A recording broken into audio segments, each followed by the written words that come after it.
Good evening, everyone. Very nice to have all the teachers, professors here on campus, some family members here, students. I'm Dr. David Thomason. I'm the director of the Kozmetsky Center. And the Kozmetsky Center is the hub of civic engagement here on campus at St. Edward's. And we provide all kinds of avenues for students to participate in making their democracy better, promoting democracy, promoting citizenship. And one of the events that we hold, and this is the second time we've done this, and so I guess the second time we make it the annual, so it's the first annual, it was the last lecture series. And the last lecture series, as some of you know, but I'll give you kind of a quick rundown of the idea of the last lecture series. The last lecture series is, the idea of it is that if you're invited to speak at the last lecture, it's something that you would sort of present, or a way that you're interested in a subject or material that it might be maybe the last time, or something that you're most interested in or interested in conveying to the public. My connection to that is when I was an undergrad at West Texas A&M, I was the president of a group called the Mortarboard Society. And I had a really good political theory professor who I wanted him to speak. And so I invited him to speak. And the title of his last lecture series presentation was, "What if people are no damn good?" And it was great. And so I carried that when I was an undergrad. And so when I became the director of the Kozmetsky Center, I wanted to continue that tradition here at St. Edward's. So this is a tradition that we're going to continue. So Dr. Mark Cherry is our invited lecturer this evening, and he was voted by students to be the lecturer for this evening. Dr. Cherry's background is in philosophy. He has his bachelor's degree and his PhD in philosophy, and a lot of his work has been on medical ethics. Very interesting scope of work, actually. But he also has an interest in a subject matter and an expertise in political philosophy and in symbolic logic, which are all really, really engaging, interesting subjects. And I would encourage, if you haven't taken a class with Dr. Cherry, to take a course with him. And take a course, at least one course in philosophy while you're here. And so it's my pleasure to introduce Dr. Cherry for this evening's lecture from Immanuel Kant. What can I know? What should I hope? For what should I do? For what may I hope? So, welcome, Dr. Cherry. Thank you so much. Very kind of you. Y'all, it's a great joy to be here with you tonight. I'm going to start with a few apologies. The first is, most people, I don't think, got the joke in terms of the inside humor of the title. These are Kant's questions, or at least 3 of the 4 of Kant's questions that he thought all of philosophy fit into, thus with apologies to Immanuel Kant. Supposed to grab that. I'm also going to apologize up front to the religious and studies faculty who are present because I'm going to talk about God and a God's eye perspective, but I'm not going to say it in any kind of theological fashion, right? It's going to be a strictly philosophical account of what that is. The idea is to think of the reference to God and a God's eye perspective as an epistemological question about how one would know how the universe was really constructed, rather than to ask a religious question. Okay. At times I'm going to touch on science, but I'm not a scientist, and I don't pretend to be a scientist, but I am going to talk about issues in science and medicine from time to time because the epistemology is relevant for that. I'm a philosopher, so this will be simply a philosophical talk that references science and medicine and God and so forth. I'm also going to talk about ethics and the law, but I'm not a lawyer, I'm a philosopher. As I usually tell audiences, the only bar at which I'm allowed to plead is the one at which I hope others will buy drinks for me. But if you at times think I'm advocating for something particular to be illegal, it's just not true. I'm a well-known libertarian. So we need to have conversations about what that might mean as we go along. I will also apologize to the communications faculty. My attempts at PowerPoint are weak at best, big time. And last lectures, I think, are supposed to be, in some sense, aspirational. I don't really do aspirational. I do dull, slow, boring, nearly always depressing, often defending what other people find to be indefensible. So I'm probably best known for my lectures on why we should have a free market in human organs for transplantation, which is sort of interesting. Over-the-counter sale of, well, all pharmaceuticals, the deregulation of guns, brain transplantation, human cloning, robots designed for sexual activity, all kinds of things like this. But at least I have cartoons. So we're going to start by talking about an existential predicament. These are a couple of crocodiles. They're looking at a penguin. How are you going to eat that Oreo meat twist off top first, right? So I don't promise that the cartoons are relevant for the talk, but I did my best. The idea here is to think about this very central existential predicament. The end of the 20th century is quite fascinating because we're changing. The culture is really changing in remarkable sorts of ways. The dominant culture of the Western world, for example, is ever more secular and actively seeks to be fully and completely after God. Now, the idea isn't to say there aren't religious groups out there. Obviously, there are. But the culture is shifting in this very secular sort of fashion. It's like bang into things. And part of that has been the eschewing of any point of ultimate meaning or fully objective and binding foundation for knowledge. But what I'm going to argue, and that we'll explore together, is that without God, or at least access to a uniquely true and binding God's eye perspective on reality, it's in principle impossible to provide a canonical foundation to secure knowledge, including moral knowledge. The very possibility of reality, of knowledge of reality in itself, requires God, or at least this intellectual equivalent of a God's eye perspective, not out of religious concerns, but out of epistemic considerations. Without such a unique and grounding perspective, all knowledge claims are always then set within very specific social, cultural, historical, and very personal points of view. As well-known philosophers like Thomas Kuhn and Hilary Putnam, among many, many others, have argued, there's little reason to believe that even inquiry in the sciences necessarily converges into an accurate representation of the intrinsic nature of things, independent of human interests and social construction. That is to say, human interests are always being brought into how we interpret facts, how we see the world, how we understand connections. Voss van Frossen, for example, argued that instead of truth, acceptance of a scientific theory affirmed essentially that it correctly described what was observable. The idea of saying, and it's true, was one step too many, because that assumes access to a metaphysical understanding of what's really going on that we as humans don't have access to. Given divergent models of explanation and various human interests, competing communities, even well-meaning, very serious communities, may disagree about a theory's empirical adequacy in this sense. There's often, in medicine this comes up all the time, significant disagreement regarding the adequacy of the data, as well as whether that data has been appropriately gathered, whether it's been tested properly, does it really show does the data really show what people claim that it shows, and so forth. At the same time, we need always to recognize that science never fully informs the goals and structures of things like public policy or personal decisions. Many other epistemic and non-epistemic points of view guide and focus decision-making.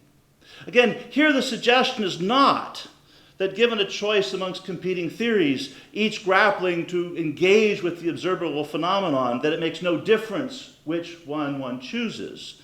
It may make immense differences.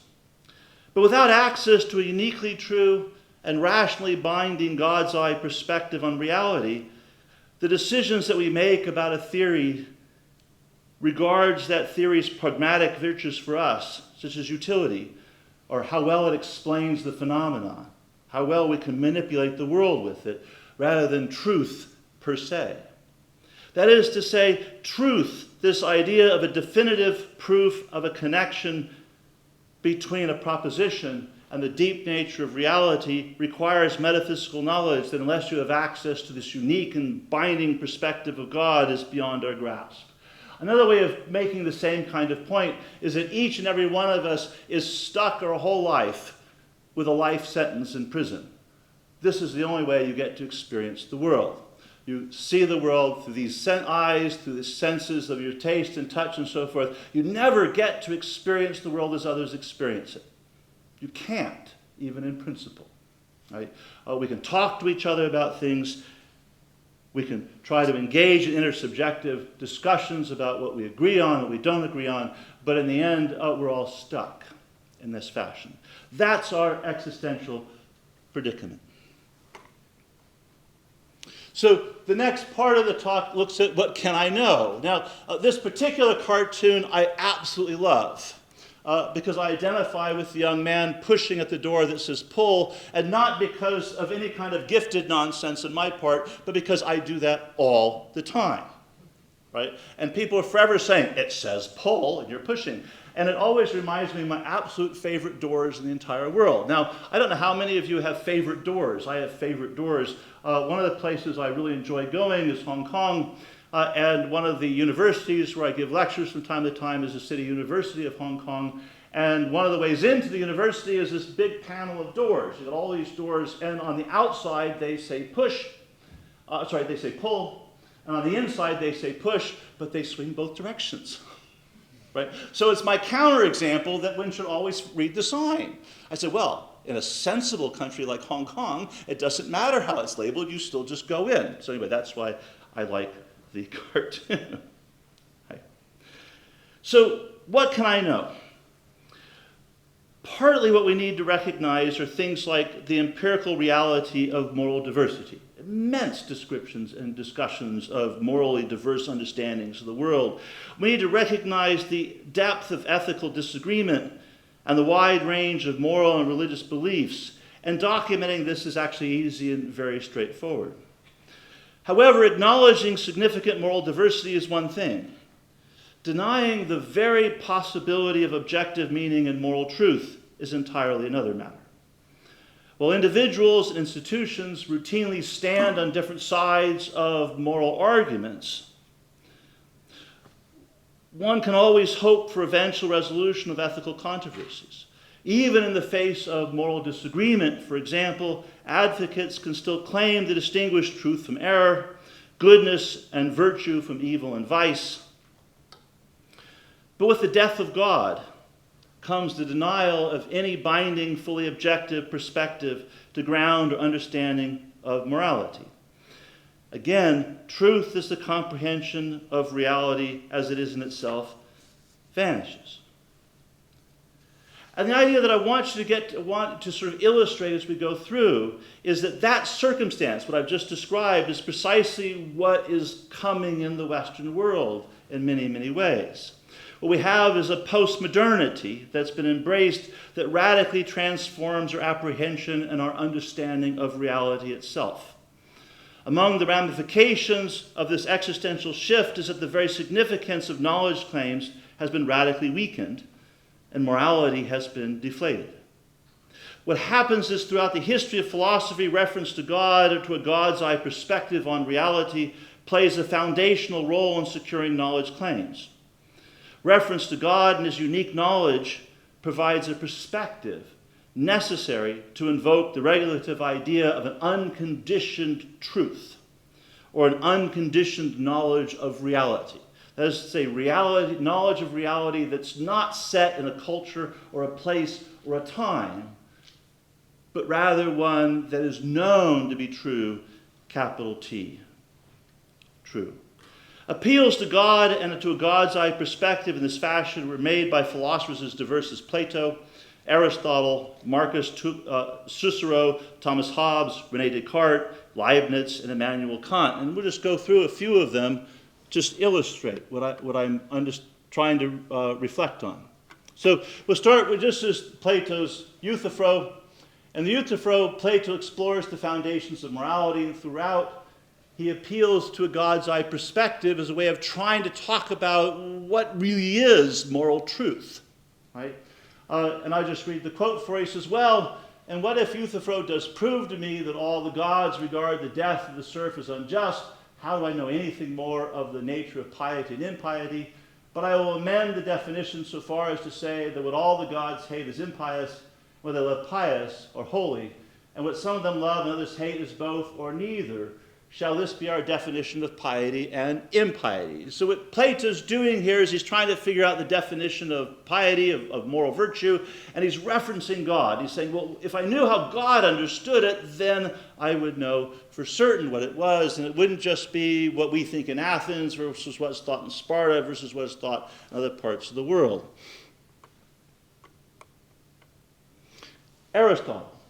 Aristotle appealed to God to secure a fully objective perspective on happiness. Right? This is from the Nicomachean Ethics.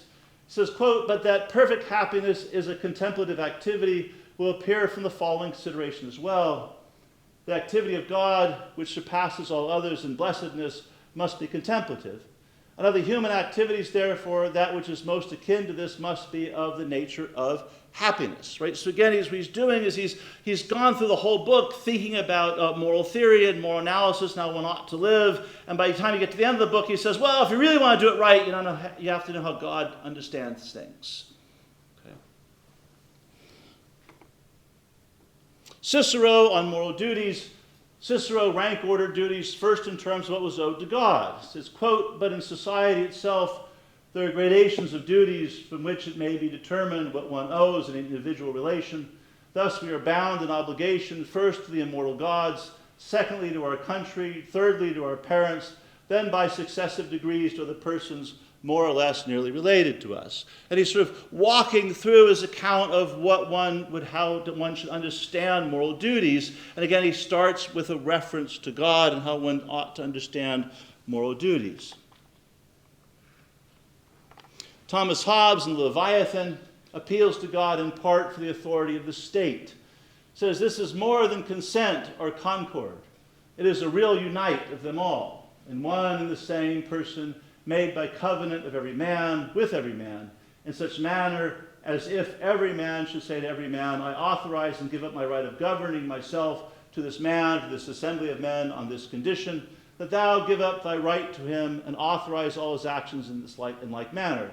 This done, the multitude shall unite in one person, is called the commonwealth, and Latin civitas. This is the generation of that great Leviathan, or rather, to speak more reverently, of that mortal God, to which we owe under the immortal God our peace and defense. And then Descartes, well known, he argues that knowledge of God's existence is necessary to secure knowledge of everything else. He says, I must inquire whether there is a God, as soon as an opportunity of doing so shall present itself. And if I find that there is a God, I must examine likewise whether he can be a deceiver, for without the knowledge of these two truths, I do not see that I can ever be certain of anything. And Leibniz, in his Theodicy, he appeals to the idea of God to talk about love, knowledge, and goodness. He says, quote, it is clear that Jesus Christ wished that the divinity should be the object not only of our fear and veneration, but also of our love and devotion. For there's nothing so agreeable as loving that which is worthy of love. Love is that mental state which makes us take pleasure in the perfections of the object of our love. And there's nothing more perfect than God, nor any greater delight than in him. To love him, it suffices to contemplate his perfections, the things easily noted, so we find the ideas of these within ourselves, and so forth.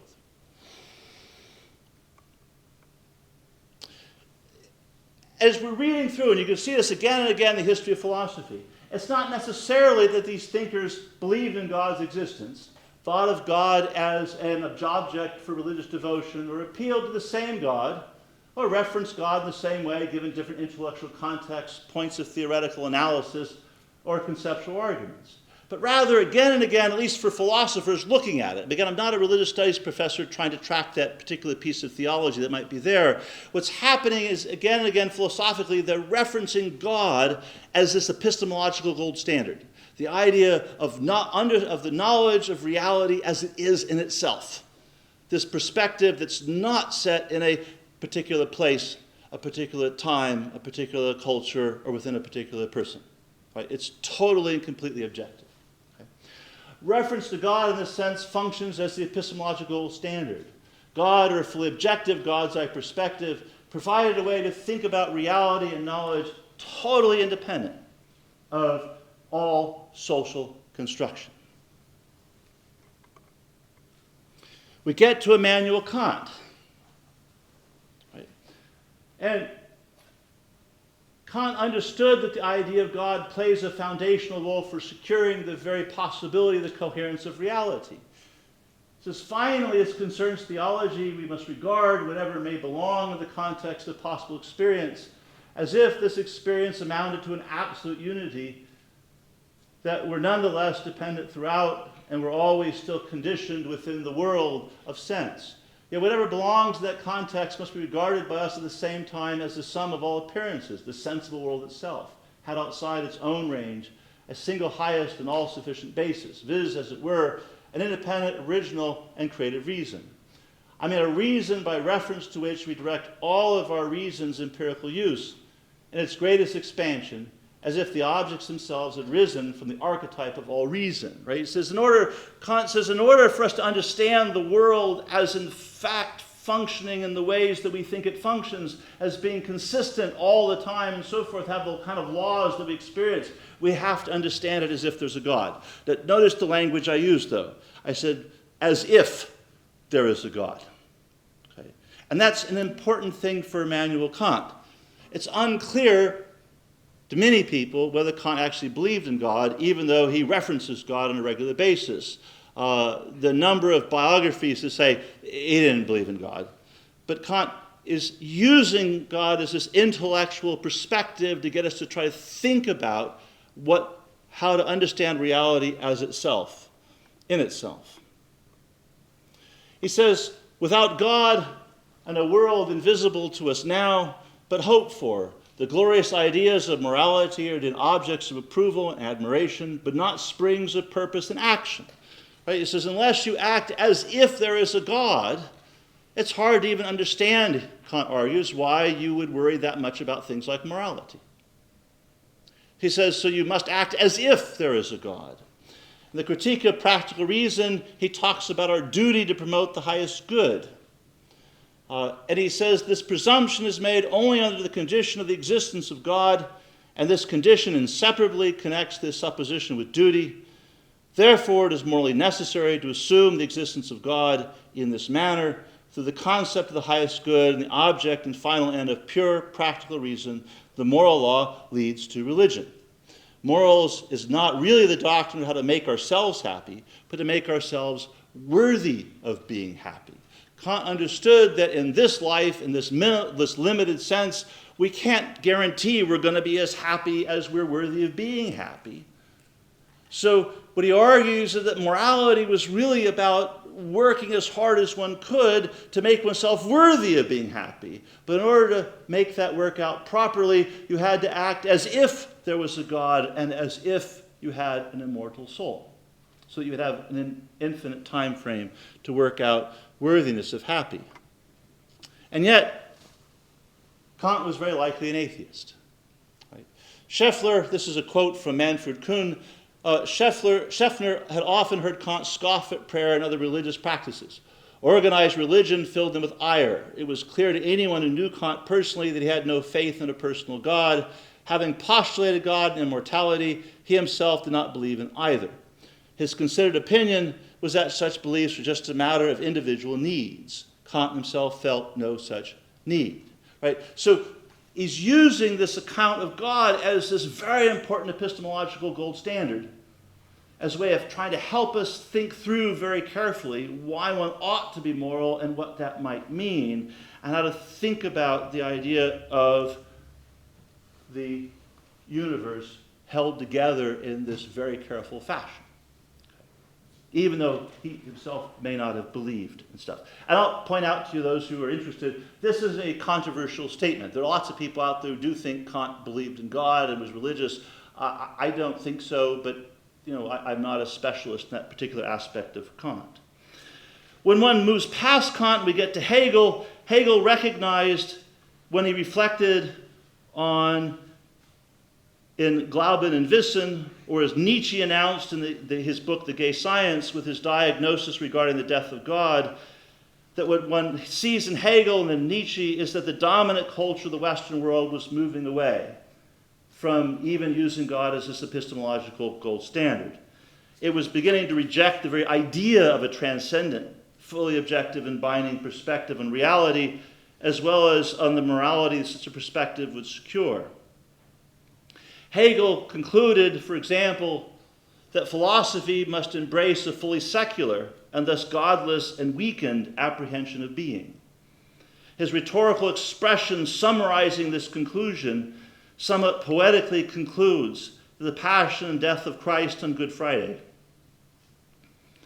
and his subsequent resurrection must be set aside in favor of an experience of a God-forsaken reality. Religion, Hegel argued, and with it any appeal to God's eye perspective, must vanish.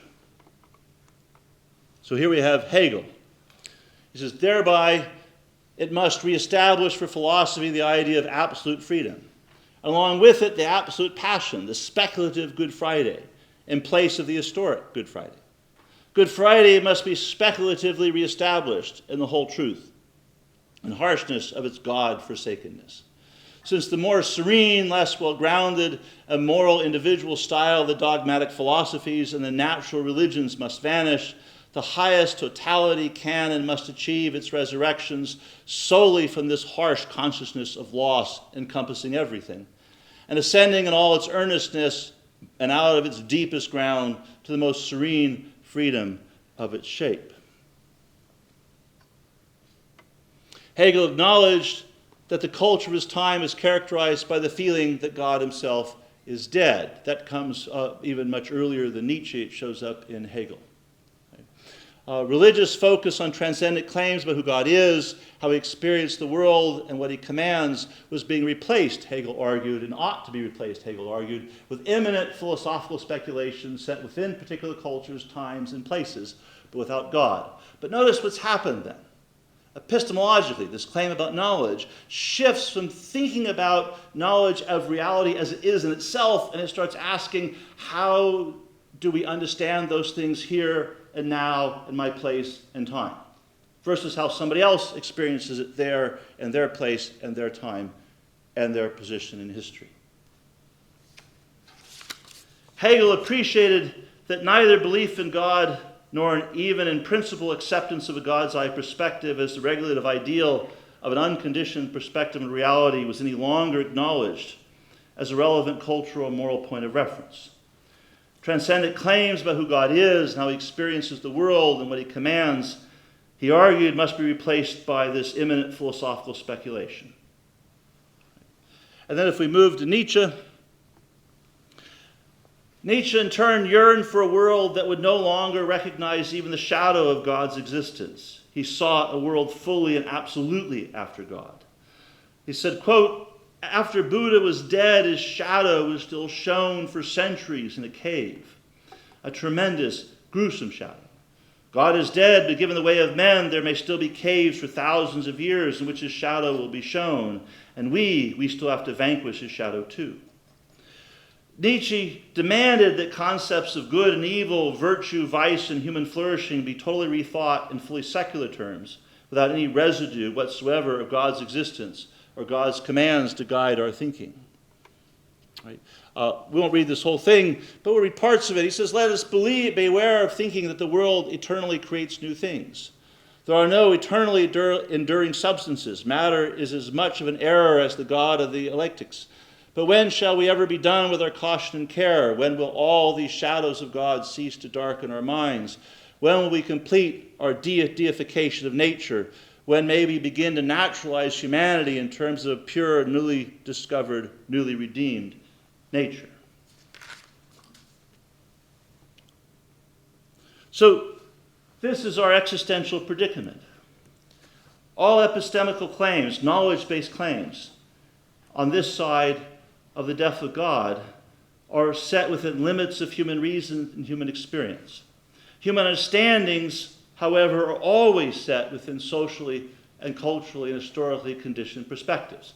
We don't come at the world from a universal knowledge. We come out the world having been trained in a certain place. We get taught to see the world a certain kind of way, to reflect on it certain kinds of ways. And medicine is you see this routinely in medical schools. A simple example is if you've ever are hanging out with doctors or medical schools, look at an x-ray. Just you, look at an x-ray. And ask yourself, what do you see? Well, I see almost nothing. I mean, I can see shapes and shadows and so forth, but the medical student has to be taught what to see in the x-ray.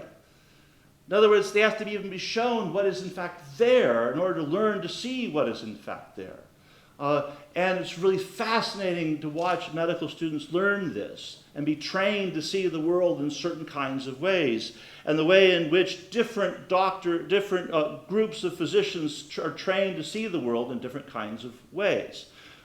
Surgeons versus internists, endocrinologists versus neurologists, and so forth. It's very fascinating to see these things come together. What happens with Hegel is Hegel relocates truth in terms of thought, thinking about being, thinking itself. Truth, he concluded, is only possible in a universe or totality of thought. Knowledge claims, scientific or moral, are only true in this sense, and that they're consistent with other propositions that we use to reflect on, to reconstruct, or to manipulate our experience of reality.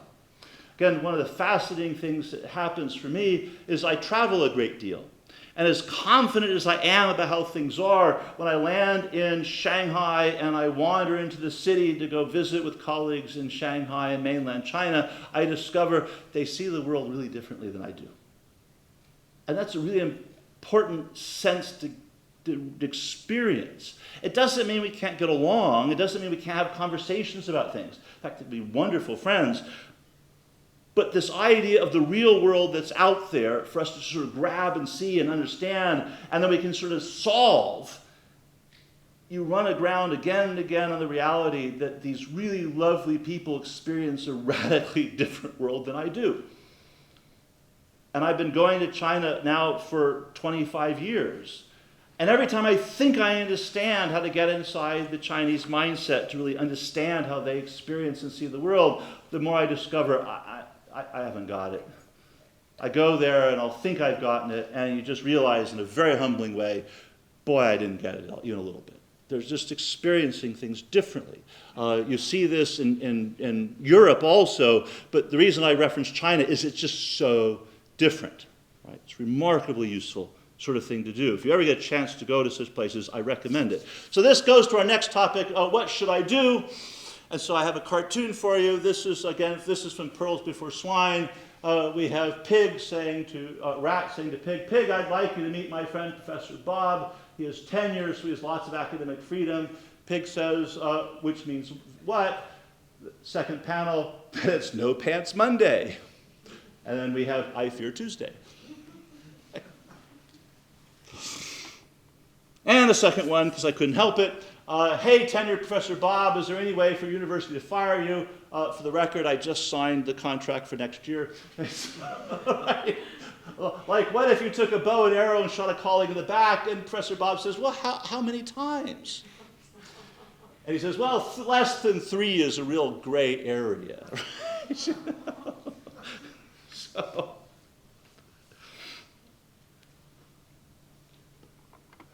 Now, the idea at this point is to take all those reflections we had before and move them into the world of bioethics. So I want you to see how this way of trying to conceptualize the world in a fully secular fashion, without reference to this absolutely objective standpoint, we can now bring into the world of bioethics.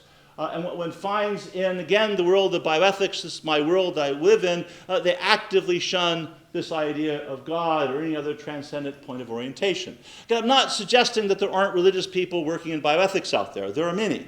But the field as a field works really hard to simply be secular. And the question again and again is, well, where does your moral content come from then? Where is it from? Is it from China? Is it from Massachusetts? Is it from Texas? How do we understand moral content? And part of what happens in the world of bioethics when you start thinking about medicine without any reference to anything greater than a secular world is that we begin to see everything approached as if it had no ultimate significance.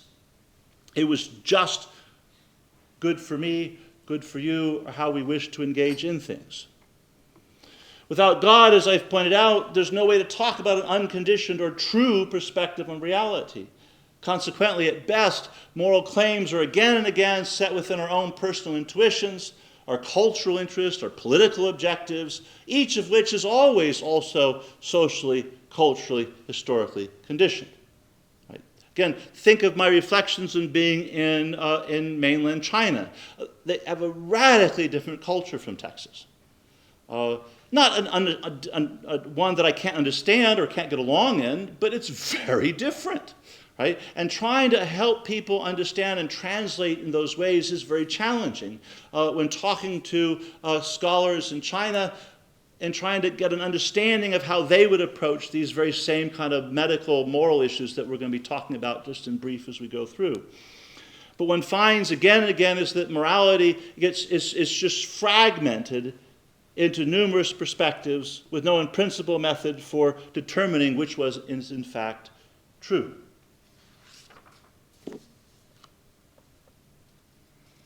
Let's see.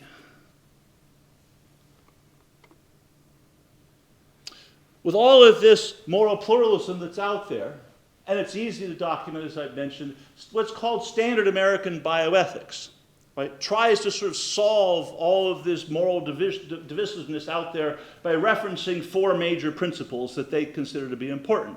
They like to talk about autonomy and beneficence, non-maleficence, and justice. Right? They say these are the important principles of bioethics. But what one finds when one talks to them is those are talking points. Those are words that one might think are important, but again and again they don't mean anything in particular. So autonomy, for example, is a complex moral concept. It could be understood in lots of ways. It could be a deontological constraint in the sense that one ought to get permission from someone before doing things with them. That would be one way of talking about autonomy. So you don't touch people without their permission in medicine. We try to teach doctors that. Or it could be a teleological, consequentialist, or goal-oriented concern. Maybe it's about maximizing one's preferences in the world, my autonomous choices in the world, making sure I get my sort of sense of things out there as best as possible. Or it could be a virtue-oriented concern where it's really about this idea of the right way to live is to engage in making one's own choices. Or it can also be focused on individual-based decision-making or family-based decision-making. Again, one of the interesting things in mainland China is, of course, they've realized that the way to publish in the English-speaking journals is to speak this language. So they use the language of autonomy and beneficence, non-maleficence, and justice, but they insert totally different meanings into the terms. Right? And so autonomy routinely is family-based decision-making. And they'll use the term autonomy, and they'll assume Americans won't really notice that they've put in a totally different content. And as a result, they mean something very, very, very different. Right? Depending on which account of autonomy is guiding analysis, assuming one cares even about autonomy, moral scrutiny is going to defend and support radically different practices. Beneficence. Beneficence means doing good. But how do we know what it is to do good? If you have a general secular society with lots of moral differences out there, you can't use the golden rule. Routinely, I don't want to be treated the way other people want to be treated. I have a very good friend, those who've taken my classes have heard me speak of before. She's a good old-fashioned, yuppie, secular, atheist, cosmopolitan, aerobic instructor, vegan. That's her description of herself. She does not want me serving her Texas barbecue. She finds that to be a deeply offensive, horrible thing. I don't like vegetables. I mean, I eat them because if people cook, I eat what I'm served, but I try to avoid vegetables, especially green ones, whenever possible. I just assume there's something wrong with them if they're green. But the point is that we have radically different views, even on that trivial amount. I invite her to dinner, and I try to show her kindness and love, and I put slow-smoked barbecue I've worked on since dawn, before dawn. Says, this is evil. How could you possibly do this? And so forth. Second example, Just consider an abortion activist versus a traditional Christian. If the abortion activist comes up and offers the traditional Roman Catholic a free abortion, I don't think you're going to find that they get along well and understand each other. Instead, what you're going to find is that they have a lot that's really different. Okay? That's the point. And the same issue comes up when we think about non-maleficence, right? Insofar as we're not sure what it is to do good, it's going to be really hard to talk about what it is to cause harm. And justice, well, we're going to have to figure out which way of talking about justice we even mean. Are we going to be utilitarians? Whatever just is simply what maximizes the good, whatever the good happens to be. We're going to be Marxists about it. Egalitarians or libertarians, and I could just sort of keep going, Kantians, and all kinds of different ways of thinking about justice. In the end, this immense diversity that's out there in the world of medicine is why secular bioethics often focuses so intently, often almost dogmatically, on the supposed value of personal autonomy. And the reason is because it's your experience of your life and your own personal values that matter anymore, right? They're no longer thinking about how God experiences the universe, or that God's eye perspective, as I keep talking about philosophically. Instead, they're asking the question, how do I experience the universe? In many ways, it's going back to Plato, but they put themselves in the place of God and choose the right, the good, the virtuous for themselves. You get a kind of a technocratic model for medicine, where physicians are more or less appreciated as skilled technicians who, much like the clerks at your favorite fast food restaurant, arrange for and dispense the services requested. But we lose any serious reflections on health as an objective good that would put explicit and firm boundaries on medicine. In short, secular bioethics routinely represents no more than the judgments of particular places, particular times, peoples, and cultures. Secular morality has shattered in this sense. It's really easy, again, to document differences between American bioethics, Hong Kong bioethics, mainland China bioethics, Texas bioethics, right? And to really see, and that's just places. We add in particular cultures and points of view, one finds, again, very differences. One of my very best friends I've known now, 30 plus years probably, is from Inner Mongolia. And he considers himself in the last fundamentalist Confucians in the world. His name is Professor Ruping Fan. And he thinks Christians are crazy. And he's really interesting to talk to because the way he sort of lays out his account of morality very carefully, very, very well argued, but starting with very different premises than anybody in the West would necessarily accept. And when he looks at even the secular West, he says, I just don't understand why you all are so focused on the kinds of things you're focused on. He says, it just seems like the wrong way to start and the wrong place to go. And he's got an MD in medicine and a PhD in philosophy. So he understands how things fit together in terms of medicine. Moreover, these kinds of issues then slip into politics, as you might easily imagine. Right? Routinely, presidents love to sort of put together panels of so-called bioethicists and say things like, well, we'll get these experts together and they'll tell us the right thing to do. So Bill Clinton did that, and we got his bioethics commission. George W. Bush did that, and we got his bioethics commission. Interestingly, they had radically different members and radically different accounts of what the right, the good, and the virtuous were.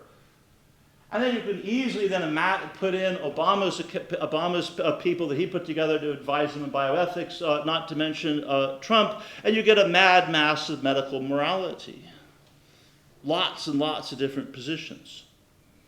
I mean, think of some of the things that are really going on. These are all real examples, including the first one, right? Human-like robots designed for sexual gratification. I actually did a book on this. Trust me, researching it, you had to turn off all possible ways of having images come through. And again, it's one of those places really fascinating. I'm working with people, in this book, I was working with people from Inner Mongolia, from Hong Kong, from Australia, from the United States, and so forth. And one of the individuals argued, her name is Nancy Jecker, well-known bioethicist. She said there is a basic human right for that governments ought to provide a robot designed for sexual gratification to everyone. I said, okay. And she wrote a whole paper on it. I published it. to make sure I capture the argument. Professor Fan looks at it and he says, well, this is an odd thing. I'm not sure I really understand it. The question for me would be, would it support the family or not?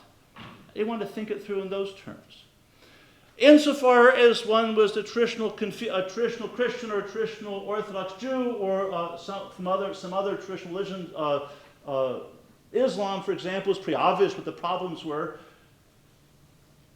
The philosophers from Australia, they had a rather different perspective. Their view was, well, maybe Professor Jecker's gone a little bit too far with this idea of a basic human right, but it might be the kind of way you learn things like the Kama Sutra. Okay. Germline genetic engineering. How are we supposed to think that one through? We can modify the human genome. Well, different religions and different groups are going to have different accounts of it and why it matters and when one ought not to engage in it. One of my professors in graduate school was an observant Orthodox Jew. And when I asked him this question, he said,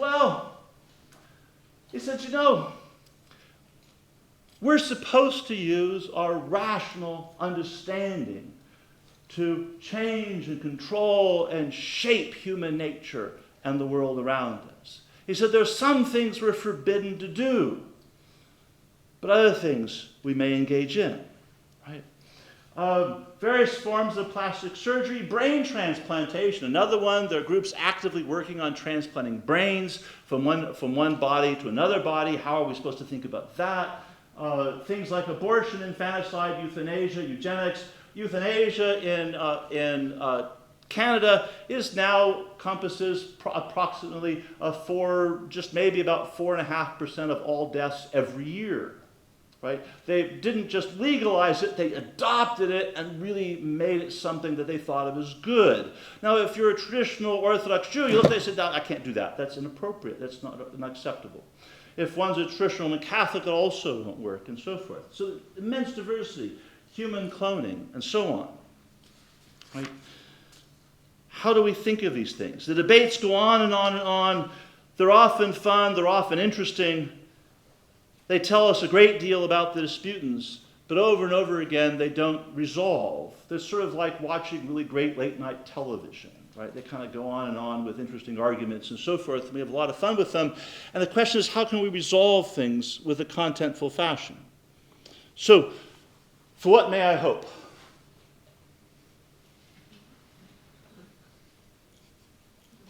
Get eaten by sharks, right? So, this is actually, I love the cartoon, but this is actually, it's on the slide out of memory of one of my uncles, who's actually still alive, but he lives in the middle of nowhere in Montana, and he has great hopes one day to wander off into the woods and be eaten by a bear.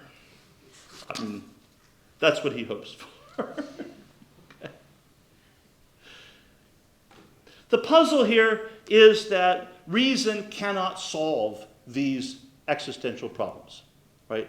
It can tell us about lots of things. It's very useful for lots of things, but it's not going to be able to go through all these different moral problems and give us contentful resolutions for all of them.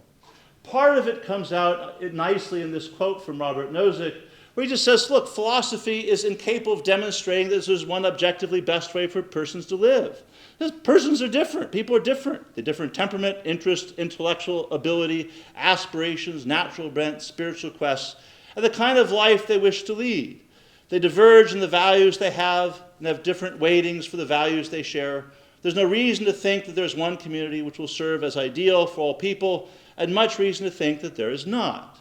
That is to say, recognize diversity is real, and it matters, and we need to take it seriously as we think through how we engage with people, and how we think about people in terms of medicine, in terms of moral issues, and so forth. If, with that big if, you could secure contentful moral reason through moral content through general secular reason, you would in principle be able to resolve these problems, but we can't. Instead, we have this inevitably postmodern character of contemporary secular morality, which is the recognition that we cannot resolve all these debates in general secular terms. Without God, we cannot do these things. there is a conditional default solution. And it's a conditional. It starts with the word if. That's very important, right? If you desire a peaceable resolution of controversies, then recognize that persons can give authority to common projects. That is to say, you can begin to think of people as giving authority to common projects themselves. Permission then becomes the ground of moral justification to collaborate in common projects. It means you have to actually talk to people. Instead of assuming you know that which is true, that which is just, you have to actually go engage in a conversation, get to know people. What a hard thing, what a concept. It's one of the reasons I travel so much, is I need to know and talk to the people themselves, rather than just assuming I understand what's taking place. The idea is that the actual permission of actual persons instead is what pulls the moral community together as best we can. And here you have to distinguish between the ability of persons to convey authority to common projects versus what, if any, individual person or group of persons may judge to be virtuous, good, or proper to do. You have to think of those as different issues. Right? You have to look at the ways in which people communicate and talk to each other and decide to engage with each other. This default standard will not provide contentful moral guidance. It won't tell you how you ought to live or what choices you ought to make. You have to do that yourself. Right? It won't resolve any contentful moral issues, such as abortion, euthanasia, cloning, plastic surgery, genetic engineering, brain transplantation, and so forth. It only provides the very sparse requirement that you not use others without their permission. You actually talk to people and get their permission before you use them. But this also includes not using their private resources without actually getting their permission either. Okay. This isn't much. The cartoon, I don't know if it's really relevant, but I thought it was funny, right? It's, I'll see you later, rat. I have to fly with these miners to their mining convention. Why do you have to do that? Airline rules. What airline rules? No unaccompanied minors. You have to follow the rules, even there, right? You have to negotiate with the airlines and so forth. And then the last one is, you really make a living from this? And the last one is great because my mother still can't believe you can make a living as a philosophy professor, right? Okay. Now, notice here, none of this means that the moral judgments or ethical intuitions of you or your friends or your colleagues are unimportant. They can be very, very important. But it does call into question the legitimacy of coercively forcing others who disagree with you into compliance. Okay. It means that routinely we're going to have to actually negotiate with real people to get a sense of how we in fact ought to engage, rather than simply assuming we know what the right answer is and thus moving forward and pushing people to do things the ways we want to do them. Where there's hope, the last question. What secular reason can provide isn't much. It's limited. It's useful, but it's limited. If you want more than that can provide, then maybe find a religion and be sure to choose the right one. Right? Secular reason can't tell you need a religion. All I'm pointing out here is if you want more, go find a culture.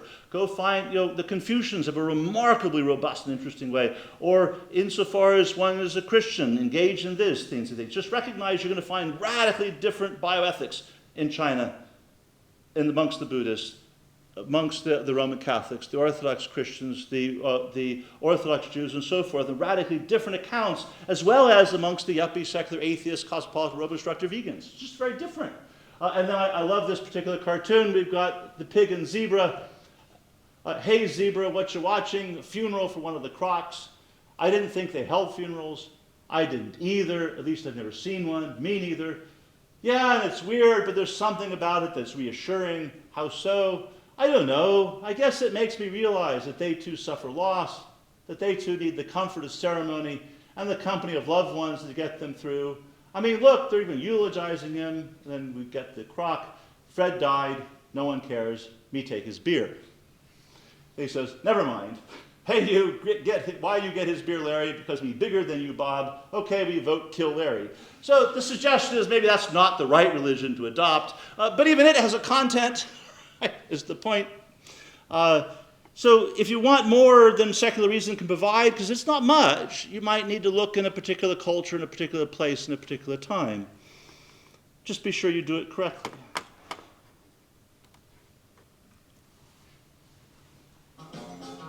Y'all, thank you very much.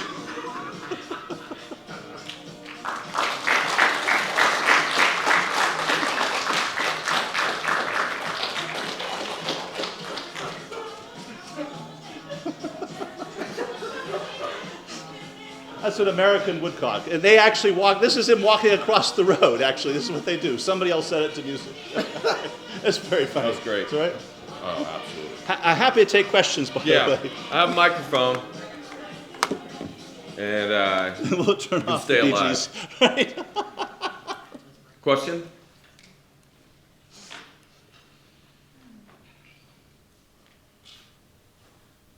I have a question. Sure. I don't know if I need that or not, but so assume there's no outside source of great truth, that all of our various competing interests are at odds, and that it's just a series of competing interests. And as you kind of laid out in the slide or two back, the idea that there is this sort of common project that you described, that we can produce something of a very shallow level, at least, that we can somehow come to that place, whether it's consensus or however we get to there. But let's say that your group doesn't want a common project that allows others in, but you would much rather have your self-interest and your position. So I guess the question is, how do we achieve a common project when many would only seek their own narrow self-interest and the power of that? Is it just who has the ability to have the most power, or is it something different? So, different parts of the answer. Okay? So notice the default I gave you, previous slide, is a conditional. It doesn't say you're obliged to do this. It just says if you want peaceful resolution of controversies, here's one way we can move forward. We can negotiate, and we can find a way to interact with each other. Insofar as we can't agree with each other, then maybe the best we can do is go separate ways. Now, you're absolutely right. People routinely don't want to do that. What they want to do is seize power, and they want to impose it from on high because we want our way through. And my suggestion is, if you do that, those who disagree with you will not find that to be a congenial response, and are very likely to respond back with force and violence as well. Thus, beginning observation, I'm a libertarian. I don't think we ought to be engaging in this kind of war of all against all. I think adopting the default is a way of doing things, but it is limited. It does mean we have to negotiate, we have to find ways to work with each other, but it also means that we aren't then using coercion and violence against others. But it'll be a limited project. There'll be lots of things that some people want to do that others will not manage to move forward. We'll have to rethink projects. So take the example of the robots. Okay. So Nancy Decker, I name her only because she did publish on it, and she's very, very well known. When she says that she thinks it's a basic human right that these robots be provided at taxpayer expense, okay, to everybody, she's involving you in that project. Right?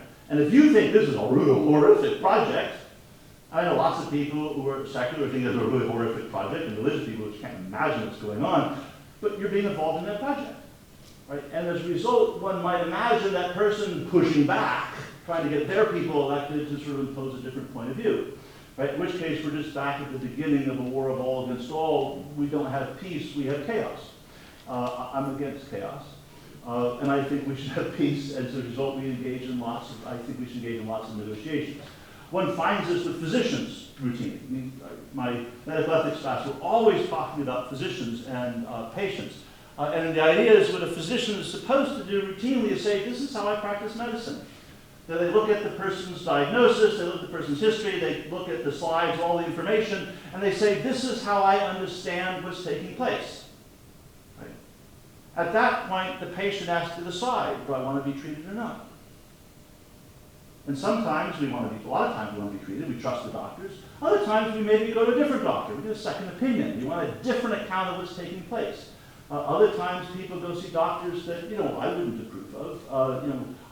As much as I like to go to China, I don't actually think traditional Chinese medicine works. I will tell you that up front and for no cost. Okay? And my friends in China, no, that's my view. And my friend, Professor Fan, doesn't really think, and if you push him, he'll say, no, I use Western medicine. And then you discover that maybe there's some Chinese medicine mixed in with his food. So it's a different kind of account of how they see things putting together. And so different people are going to engage in medicine in different ways based on their understanding of the world, how they think things pull together, and how to stay engaged with physicians on these things. And I think physicians need to say, this is how I practice medicine. And patients need to say, this is how I see the world, and negotiate, and as far as they come to agreement, then move forward. And most of the time, it's going to be very easy, right? Most of the time, if I wandered into a doctor's office and they tell me what they're going to do, I just say, go. Every now and then, I've told the doctor, yeah, I don't think so. I said, nice to have met you, and I wander off. I find another doctor.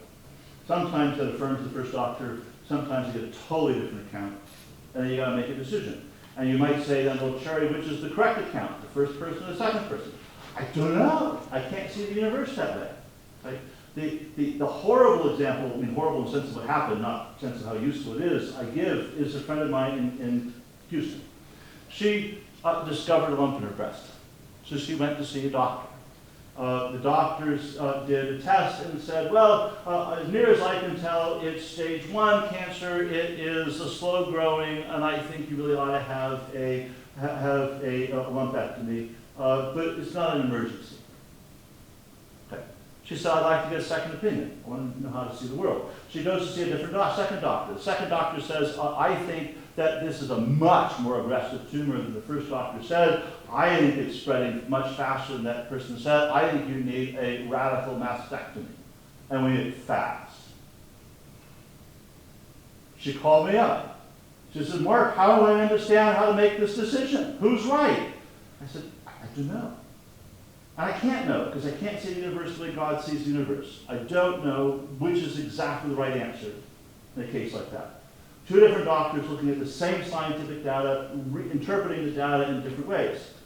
So she finally went and saw a third doctor, who agreed with the second doctor, and so she did a bilateral radical mastectomy. And afterwards we talked about it, and she said, I sure hope I made the right decision. I don't know how to think that one through, other than say, I think you probably made the right decision, at least for you, given the circumstances, given the information you have. But notice I'm giving a very limited answer in terms of human information. Yeah. Sorry, that was a long-winded answer to a very interesting question. Other questions, John? Please, sir. Appreciate the lecture. The idea of the God's eye view in order to understand and make decisions. Do you ever really have it? Is it a constant journey? Do you self-appoint yourself that you have it, or others say you have it? So I would personally never say I had it. But in terms of the history of ideas, the way I'm using the concept, right? It's used again and again as just as a way of talking about even the possibility of there being a fully objective standpoint, so one could really know what the answer was. To try to avoid, thinking of all human answers in this very limited fashion. By the time as you move through the history of ideas, eventually people say, well, you can't have that. It's gone. Either we can never know how God sees the universe because we're not God, or we don't want to point ourselves as God, or if you did point yourself as God, that's a real problem. Those kinds of different answers. Right? Or maybe we're always sort of moving in that fashion, perhaps. But it might be that we as humans never get there. Yeah. Please, Sharon. So you seem to be saying that even with the God's eye view, the God's eye view is culturally predetermined. So the Catholic God's eye view would be one way, the Confucian would be another way. So you could assume those God's eye views there's a multiplicity there already. So there's two answers to that. Okay, the first answer is if we think of the God's eye perspective as already itself socially, historically conditioned, okay, then absolutely, you get all these different ones, right? If one thinks that there is in fact a God who in fact commands, then that one would stand outside of all social construction, even if one can never get there. So those are different answers, and again, if you're let's say talking to my friend Professor Fan in mainland China, he'll say both answers at different times. So he will routinely talk about sort of a Western perspective and the way maybe Christians or Jews approach the world, those kinds of things.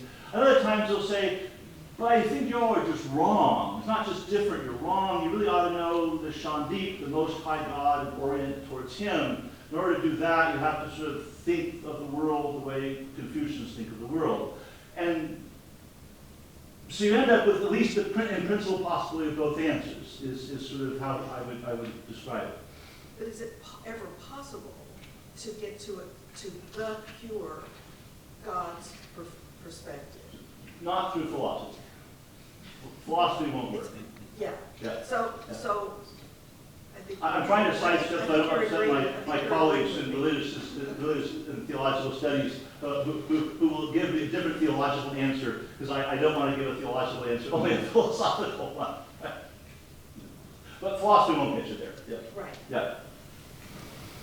You said you've been going to China for 25 years, and I was curious what kind of moral differences frustrated you the most between you and your friends or you and your students? Impressed me the most? Frustrated. Well, frustrated me the most. None of them frustrated me, but in the sense of it's more a recognition of how different things are. What's the feeling associated with that? In some ways, just sort of interest, intellectual interest. In other ways, it's a little disorienting. When I go through Europe, Western Europe, for example, it feels like I'm kind of part of the culture. It's always different. It's not exactly the same, especially now when you come from Texas. But there are a lot of similarities. In China, you don't really have those kind of similarities, especially in mainland China. There are odd ways in which it expresses itself. Right? So really simple examples to start with. Stairs. Their stairs are lower and shorter together. I have great little feet.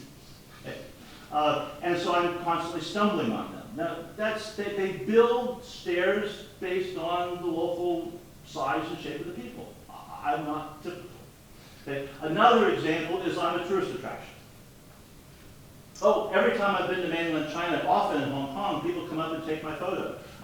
People I don't know, I'm standing on the street, I'm talking to somebody else, I'm wearing my travel hat, which isn't that great big one over there, but it's a little smaller, it's a Western hat. And people come up to me and don't even ask me, just put their arm around me, put the camera up, and get a selfie. I don't know how many Facebook pages I'm on or the equivalent in China. Now those are odd things. Another example, just a cultural thing, is think of space, a personal space. When we get on an elevator, we sort of stand away from each other. Well, they got an elevator, they stand there. And they crank, and when it says, 40 people, you're looking around like, really? Well, they get 40 people. And they don't have that sense of space. Now, it doesn't bother me that much, but one of the people I travel with routinely is, her name is Anna Iltis, and she's a very petite, brilliant philosophy professor from Wake Forest, and she does not like that. Okay? So we have, over the years, developed very standard ways of doing things. She gets in the elevator first, stands in the corner, and I stand in front of her, like this, with enough space between us. That way, the bouncing off here happens, and she's protected and feels a little bit better about the world. So, those are. It's a different sense of moral space, which encompasses issues of moral issues also. You see those kinds of things. Interesting in medicine is quite fascinating because of the ways in which, in terms of moral issues in medicine, they're always asking the question, how will this impact the family? So instead of having sort of, let's say, an in-principle objection to something like the robots example, they will ask a different question. They'll say, well, will this or other forms of these kinds of activities improve family relations or destroy them? And then you look at it and say, well, how would you think this would improve family relations? They say, well, let's imagine that, and they come up and start thinking of the scenarios, and it's a really different set of scenarios. Other examples, so medical issues are always, moral issues are always thought in those terms. Informed consent issues are very interesting because we're used to the doctor comes up and talks to you. You're the patient, doctor talks to you. If you're 18 or over, you can bring your parents in if you want to, but the doctor doesn't anticipate your parents to be there. And the doctor's going to be a little bit cautious about talking to you if your parents are there, if there's anything sensitive that he's a little bit worried about. Okay. In China, the physician will examine you and will ask you questions, but the physician's going to talk to the family. And the physician will describe things to the family.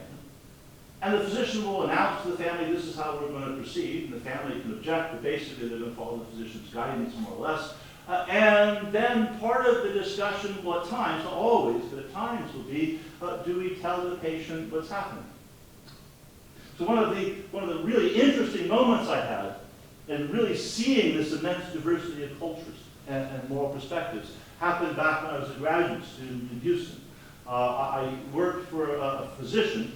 It was also a philosopher, an MD and a PhD. And every Wednesday morning at 7 o'clock, we were obliged to be in the ICU of one of the hospitals doing clinical ethics, working with the patients and the doctors and so forth. And Professor Fan, at that point, graduate student Fan, was with us. That's where I got to know him. And one day he came out visibly upset. I asked him what was wrong, and he said, they just told that patient he's dying. I said, that's true. He said, why would they do anything that horrific and vicious? He was angry. Okay? And when the professor we both worked for came out and heard the conversation, he had been to China many times also, he said, let me explain. Hey, the United States and in Texas, informed consent goes through the person, and with that includes duties of honesty to the person. He said, what would have happened in China? And he knew the answer already. He wanted Professor Fan to answer for me. He said, well, we would have told the family the truth, but we probably would have asked the family, do we tell the patient? I said, well, what if the family said, don't tell the patient the truth? He said, we would lie. Please, yeah. So I have a question. We were reading in another class of mine the history from a cosmological perspective written by Kant, and he talks about that eventually, as humanity as a whole is gonna fully achieve our telos, and we're gonna exist in a peaceful ordinance where we're all just trying to. We focus our efforts more on knowledge than on war.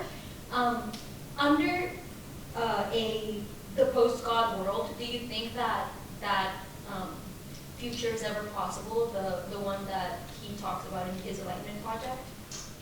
So far, I haven't seen any evidence of it.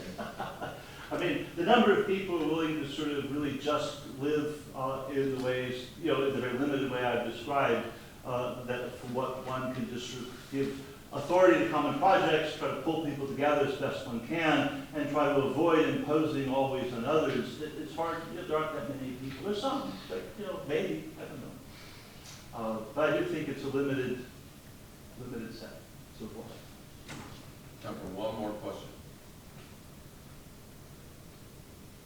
Or no more questions. Or all the questions, but not knowing which one to say. Professor Bowers wants to hit me over the head with a religious issue because I've gotten them all wrong. No, not at all, not at all. Professor Chan was brilliant.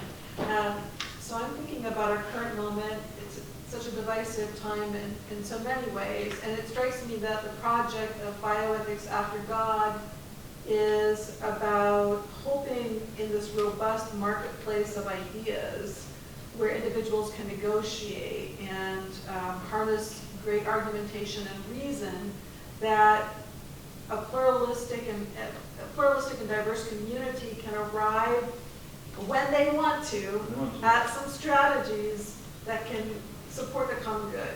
Can you think of, in our own moment, any context where that kind of negotiation is happening successfully? Maybe in Texas or in Austin.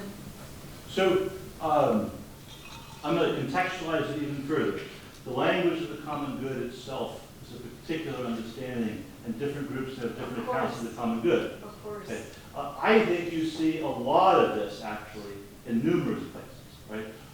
You see it within particular moral communities, right? In religious groups, they're the easiest examples to see, but also in very secular groups. My students have all heard me talk about the East Wind community. Nobody look it up. It's a nudist colony. In the United States, they raise nut butters, and they sell them, and they farm in the nude and so forth. But I mean, look, I know about lots of strange things, but they have this particular culture where they try to negotiate and work with each other in a very secular, but it's a sort of a communist sort of commune way of trying to think of the world. That's different than what one might find, let's say, in an Orthodox Jewish community itself. Even though they both can talk about the common good, you negotiate. That's one example. Another example, I think places like St. Ed's is that kind of thing. I think we work hard, we disagree, we have fights, we brawl, all kinds of stuff that happens, but there's an immense amount of commonality here focused on helping students do well, helping people think about the future, larger communities in that sense. And insofar as we can negotiate on how to deal with these kinds of issues that I'm having, we come to agreement and we move forward. What I don't like, I think that model works very well. What I don't like is when people start thinking of doctors as sort of like what I mentioned, a technocratic model, where it's sort of like when McDonald's, right? You go in and you say, I want this, and they sort of deliver it to you. I mean, I don't see how that works well. And there's so many different ways of approaching medicine, I think one has to be even more careful. Y'all, it's a great joy. Thank you so much.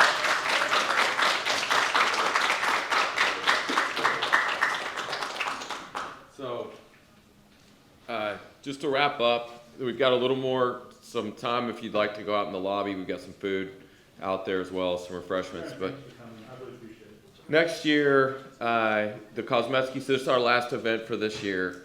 Next year, our focus will be on what I would describe as a foundationless myth, a civic myth, a civic religion, which is our Constitution, and the First Amendment, particularly the First Amendment.